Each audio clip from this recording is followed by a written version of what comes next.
My dear listeners, yes, it's really me. Mr. Darkscribe, in the flesh, though I must admit I've developed a certain skepticism about flesh these days. I do apologize for my extended absence. 342 days, to be precise. I know you've all been wondering where I've been. Some of you even sent search parties, which was touching, if ultimately futile. You see, I've been processing some things. Trying to make sense of certain revelations that have, shall we say, shed new light on my understanding of reality. And speaking of shedding, well, that brings me to Bartholomew Barry Crinkleshire III, my most trusted audio engineer. I first noticed something was off with Barry when he started blinking sideways. Now, I know what you're thinking, Mr. Darkscribe, perhaps you had too many glasses of that delightful absinthe you're so fond of. But no, my friends. This was different. This was during our standard sound check, a ritual we perform thousands of times. Barry was adjusting my levels, and his eyelids slid across his eyeballs like Venetian blinds closing incorrectly. I said nothing at the time. We all have our little quirks. I myself have been known to alphabetize other people's bookshelves while they sleep. Besides, Barry had always been a bit peculiar.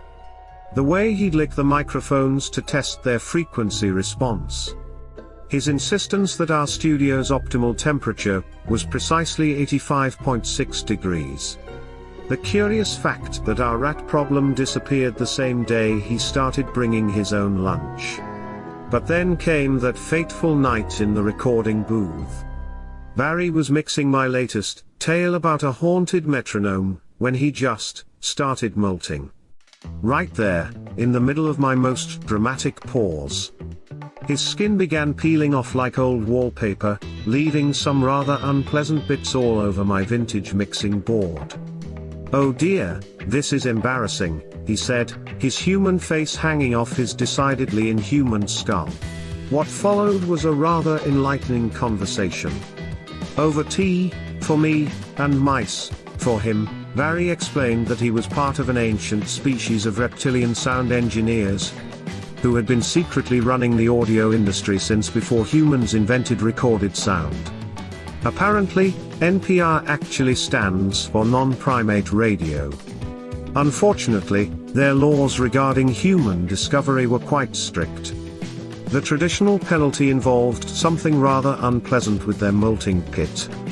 However, I could earn my freedom by solving their sacred riddle. Why do humans keep tiny rocks in boxes and become distraught when the rocks refuse to tell them stories?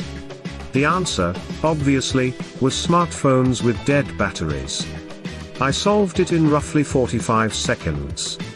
What followed was 11 months of trying to explain the concept of mobile phones to beings who communicate through interpretive tail movements. The Lizard Council was particularly troubled by our apparent dependence on external devices for communication. But why not just secrete pheromones? They kept asking. Why trap tiny rocks and force them to do your bidding? It was like trying to explain the concept of love to a robot. A robot with a particularly strong aversion to rocks. I went through 17 technical diagrams and 6 ceremonial dances. I even had to stop multiple well-meaning lizard scientists from attempting to liberate the trapped rocks from everyone's phones. Barry had to spend weeks convincing his colleagues that humans hadn't enslaved sentient minerals. But I'm back now, my friends. Back with so many new stories to tell. Tales that will make your skin crawl, assuming you still have skin. I've learned that several of our regular listeners don't. Oh, and if you're wondering about the mysterious hissing in the background of recent episodes, let's just say our production team has become more diverse. After all, what's a horror show without a few cold-blooded professionals behind the scenes? Though I do wish Barry would stop shedding on the mixing board. And for all of my fervid fans out there wondering when I'll be back, cut me some slack here. I've spent the last year explaining Twitter to a species that thinks memes are a type of prey animal. Rest assured, I'll be back soon. And probably when you least expect it.